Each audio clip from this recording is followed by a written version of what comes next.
Hey guys, it's your friendly neighborhood tech addict back at it again with another video. Today, I'm going to be reviewing the brand new headphones that just launched exclusively at Best Buy, known as the Jlab Epic Air. Now, this is the first iteration of completely wireless headphones to ever be released by Jlab. Previously, I've always been a very big fan of their headphones, and this time I unfortunately cannot say that. I had really big hopes for these headphones. Whenever I first read about them, whenever I checked out Jlab's website, whenever I was looking at bestbuy.com, these things seem to have a lot of promise. Out of the box, they offer an incredible 7 hours of battery life on a single charge, and then with this case here, they offered up to 30 hours of battery life if you were to use this case to charge them. Now, as you can see here, they are sitting in the case charging. It's, it's normal size. It's definitely larger than the one you get with, like, the Samsung Gear Icon X's, for instance. And that translates, obviously, to more charges and better battery life. And so, out of the box, these things are extremely impressive. They are IP55 water resistant. They are really good battery life, 7 hours, like I said before. They come with a big charging case. They, they have the ear hooks, which, let me pull them out of here and show you. They have the ear hooks built in, so, they're built for comfortability. They don't use the wingtips like other completely wireless headphones out there, and at the same time, they are definitely a little bit more thought out, in my opinion, than like the Apple AirPods, for instance. But so far, in my use, I've been using them for 24 hours so far.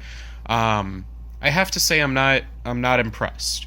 And there is, frankly, quite the laundry list of things that I have found to be inconvenient, unfortunate, and just hands down dumb on JLab's part when it comes to producing these. They're $150 headphones, so they're not the most expensive. They are on par with the Apple AirPods, but honestly, if I were to compare them in quality, these things quite simply do not stack up. If we're to start with just the charging case, it's really thin plastic. Whenever you squeeze it, the top pops off. There's the charger, which kind of wraps around the entire body of the charging case, like so. And honestly, the quality of the plastic that all of this is made of, including the headphones, so far has been extremely underwhelming.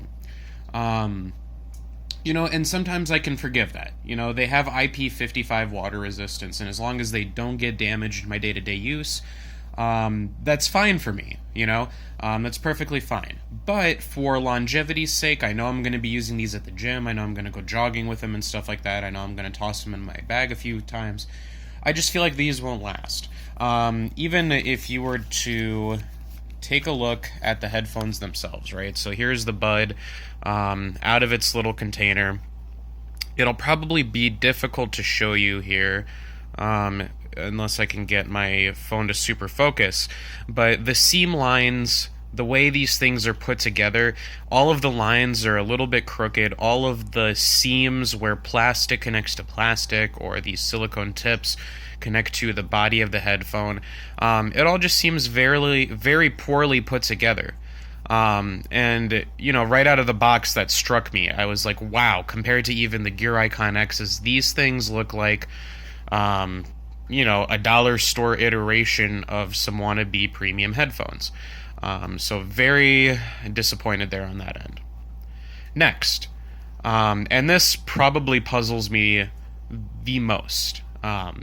So out of the box, when you get a pair of Gear Icon X's, for instance, they more or less pair automatically to each other after you do the initial pairing process. You have the app that has you choose the primary earbud and everything, and then it's just very simple to use from there. What I found is that the pairing process for the Jlab Epic Airs was extremely difficult, and because I'm using my phone to film this, I can't really show you, but essentially what you have to do is you have to power on what you want to be the primary bud, and all you have on each bud is just this teeny tiny little power button. You have one on each bud.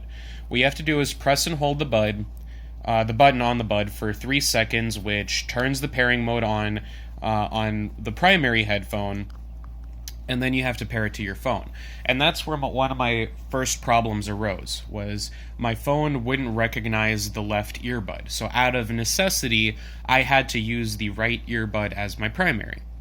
So once I had the right earbud paired, next you're supposed to turn on the left earbud, and hypothetically, it is supposed to pair immediately to the other bud that you have connected. This was not the case.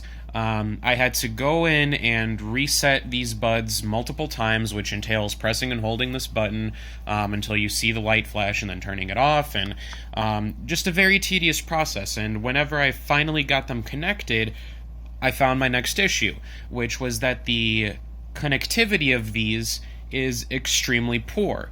Now, another one of the design attributes that I really enjoyed about these headphones was that this entire ear wing that goes around your ear is an antenna. There's an entire little antenna that goes all the way through this piece here, and to me that translated to better connectivity, because that's something that I have found to be pretty bad with things like the AirPods, the Gear Icon X's, and even like the Bragi Dash headphones. So I had really high hopes for these, and almost immediately, as soon as I turned my first song on, I noticed that only the primary headphone was playing music. So again, I had to disconnect, reconnect them back into pairing, and so finally both of them worked, and that's when my next problem arose, which was that the primary earbud is noticeably louder than the other earbud. And so I tried fiddling with it, and I finally actually managed to get the left earbud to be the primary rather than the right, and I noticed the same exact problem. The left earbud was significantly louder than the right earbud, no matter how much I fiddled with it. And what's sad is there's no app for these, so there's no way for me to actually control it. There's also no other buttons other than the power button on these things for me to mess with the settings, so there's just absolutely nothing I can do. So, and on top of everything, even the music that I did hear very loudly through the one headphone, it was fairly underwhelming. The bass is rather flat, the mids are they just don't sound right. They're too airy. It sounds like the music is being played in a large empty hall, and not in a good way. It's not a room-filling sound. It's an echoey, just not very good sound. And what's funny is, and I say this all the time, the Powerbeats 3 are kind of like my joke headphones. I always make fun of them because they cost so much. Beats promotes them so much, and the Powerbeats 3 are just honestly some of the most underwhelming Bluetooth headphones I've ever used.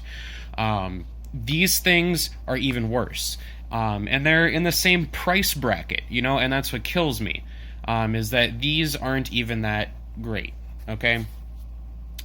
And so, aside from all of these issues, another thing that I found right before I decided to make this video was that I decided to put these guys in and see if they would actually charge, because I, in the last 24 hours, have pretty much used up the initial juice that came in these things.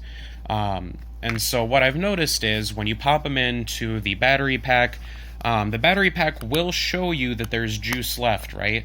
But whenever you snap this thing closed, you'll see these two lights start blinking, right? This is actually the first successful time I have gotten both buds to start charging at the same time.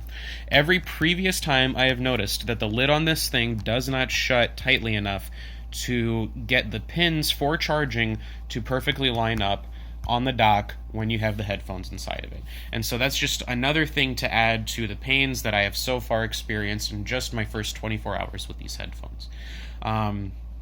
And honestly, at this point, it's just to a point where I don't even want to keep them anymore. So I know for a fact I'm going to return these, and I'm probably going to go and check out the Jabra Elite Sports. I've been reading really good things about them. I've seen a few good reviews, and although the battery life isn't quite as great, they seem to have much better connectivity and much better sound quality. So for the time being, as your friendly neighborhood tech fanatic, unfortunately, I cannot recommend these headphones. They are sub quality, they don't sound great, and honestly, all of the excitement that I had for these headphones has just completely dissipated. So, that's my opinion on these things. I hope I haven't offended any hardcore JLab lovers, but, like I said, unfortunately, this one is not a hit out of the ballpark. I hope everybody enjoyed this video. Give me a thumbs up if you liked it. Subscribe. I hope you guys have been enjoying my videos. I'll try to bring more videos a little bit more consistently. I've just been extremely busy the last year. But anyways, thank you for watching. I hope you enjoyed the video. Have a good one.